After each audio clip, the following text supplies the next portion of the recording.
So, when we were doing the other day, calculating, and we came up with E, we talked about PERT. So here's the formula. A of T. Now guys, this T is function notation.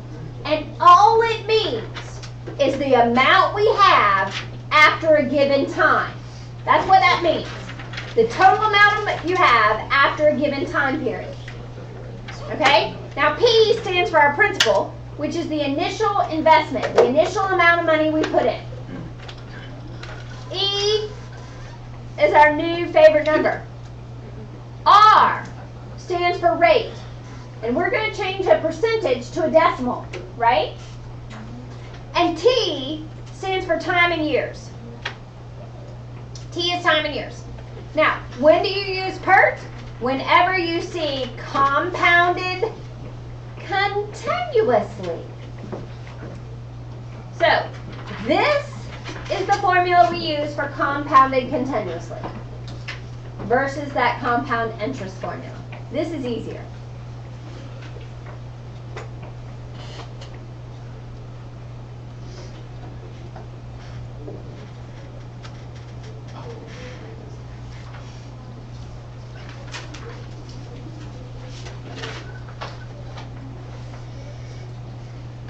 Writing that down is probably a good idea.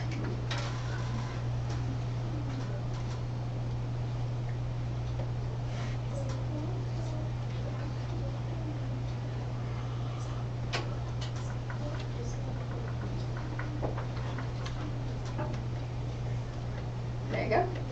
You can see it all now.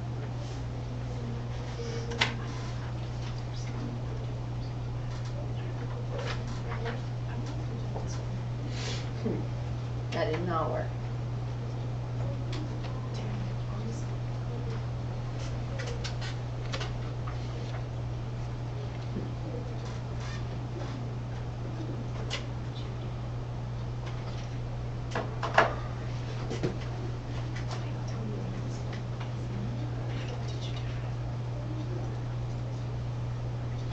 There we go.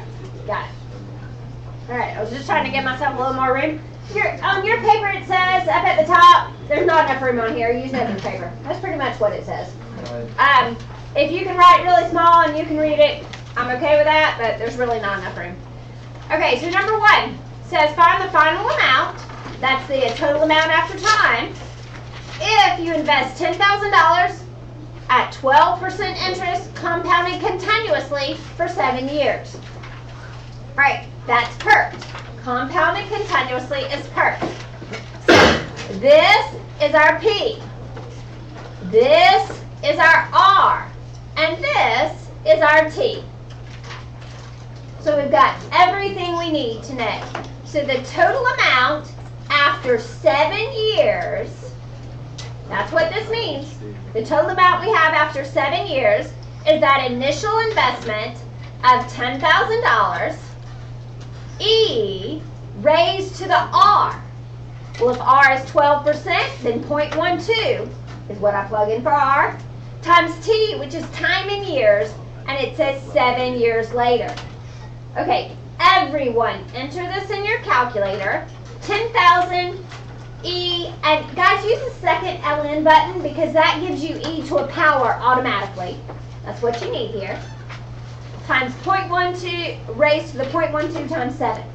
Is the time in years and the time given amount of time, or the time period, they're always going to be the same? The left side right here means nothing algebraically. Right. All the left side is telling us is, what we end up on the right side is how much money there is 7 years later. Okay, so I'm just saying, like, are they always going to be the same? Yeah. Like the exponents? Yes.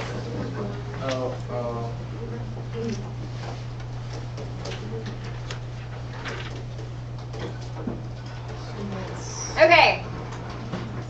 So, the total amount remaining 7 years later is a whopping more than doubled our money, $23,163, and it's money, so I better have 2 decimal places. 67 cents. I get some like scientific notation. All right. you to enter it so I can check and see what's going on. You left the decimal out. The rate is 12%. So it has to be 1, 2. 12%. We can't forget that decimal. So those of you that got an outlandish return on your investment might want to check and make sure you put in this decimal. There we go. Good. Any other questions about number 1? Okay. Number 2. Number 2 says you want to double an initial investment in 10 years. If the interest compounds continuously, what interest rate must you earn to be able to do this? Well, whenever they give me a number like this and they want me to double it, I'm going to say, all right, I'm going to start off with $1. So if I double it, then I'll end up with $2. That's correct. Yeah. So E to the rate, that's what we want to know. What is the interest rate?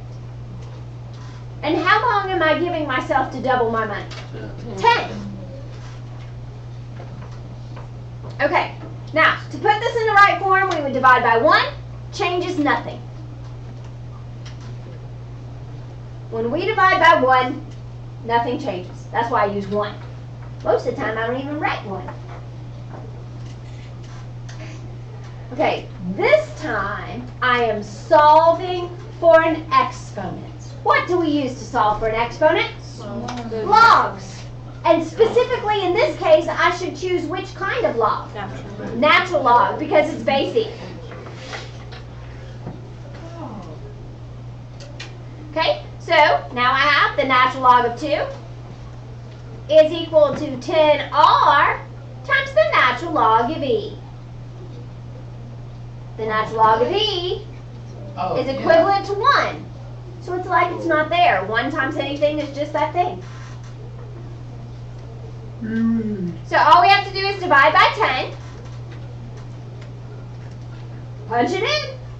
ln of 2, natural log of 2, close your parentheses, divide by 10, is 0.0693, which means my rate would be 6.93%. Is the rate I would be looking for.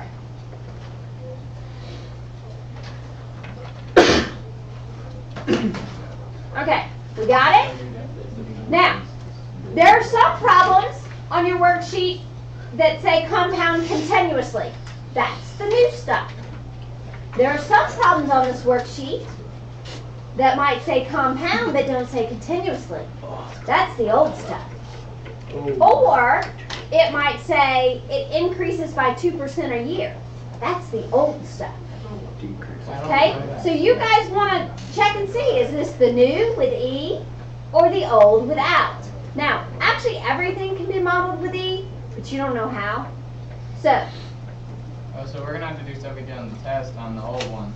yeah. All right, we're going to skip down to number 9. And this is kind of a preview of something we're going to do next week. This is one of Newton's laws. This is Newton's law of cooling.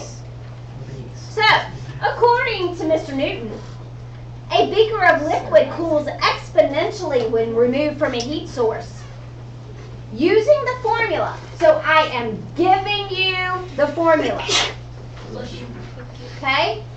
I'm going to do this on a couple different problems on this worksheet. I'm going to give you the formula, and you just have to manipulate it. Using this formula, and then, ooh, I don't just give you the formula, I tell you what stuff is. Where the initial temperature in naught, N of 0, the temperature at time 0, is 90 degrees Fahrenheit.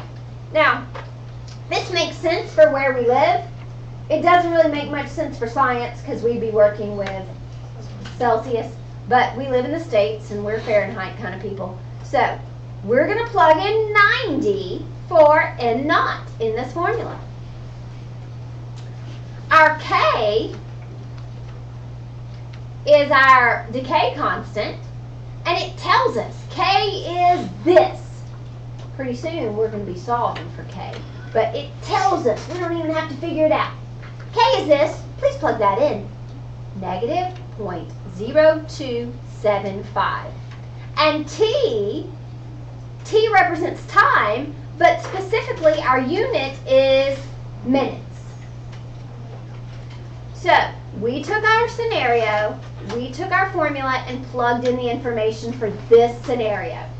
This is the equation we'll be working with. The temperature is equal to 90 times e to the negative 0.0275 T. Then part B says find the temperature of that liquid after 4 minutes, which is really nice because this is time in minutes and this is in minutes, so we don't have to do any conversion.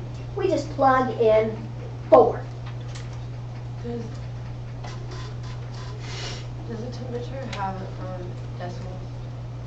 A temperature can. Temperature is a measurable quantity, and we would certainly, decimals are good for temps. All right, let's see if you can punch it in correctly.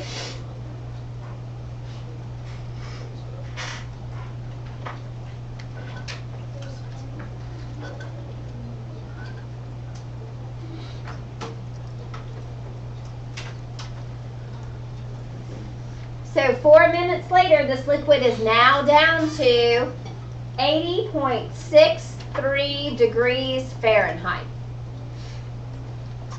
Did you get what I got? Yeah. Now, part C. When will it reach 75? Okay, in this formula, where would the 75 go? Bro, N. N. Okay, so we're starting off at 90 degrees. When are we going to drop down to 75? So the equation looks like this. 75 equals 90 E.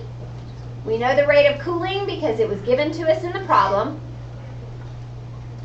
Times T. We're doing some log work. Yes, we are. So we would divide by 90. And this is a repeating decimal. Blah. So let's just reduce the fraction. Do 75 divide by 90, and then hit the math button and fraction enter. And it reduces it for you. This does fractions, just like the little one. 75 divide by 90, math, fraction, enter. What did it reduce it to? 5, 6. Yes, it does. Wow, that's how you do it. I've never known how to do that. Now you do. All right, so 5, 6 Mine more. equals E. That's good to know right there. Good. Good info. All right, I got so my now I'm in exponential form. So what do I have to do? You have to take the natural log. Take the natural log because we're dealing with base E of both sides.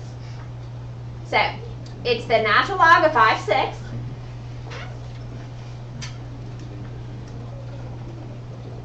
Are you guys to the point where you know this is going to come out in front? And ln of E is 1? So you're not even writing it anymore? If you're not there, keep writing it. And then just mark it out. But if you are there, don't write it anymore. So to find the time, we would divide by negative 0.0275. Now make sure you use the negative button, not the minus button on your calculator. Your calculator will tell you I'm not going to do it if you use the minus button.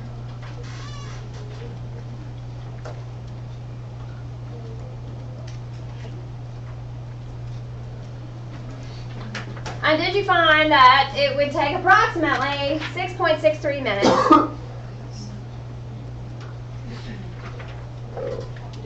About what? I got a negative that, but oh yeah, that makes sense. Right? Well, which if we had to convert would be 6 minutes and 38 seconds almost. Right at 38 seconds. Yeah. But could you? Yeah. You just take this part right here and multiply times 60. Oh, because I didn't put a negative. You did, yeah. You left out that negative right there. Okay then. All right. That's it. You have the rest of the class to work. Okay? Make sure you work. For understanding. Can you teach one of these to me and Nate? I just taught 3 of them. I know how to do all this. I'm good with this. Cool. But like,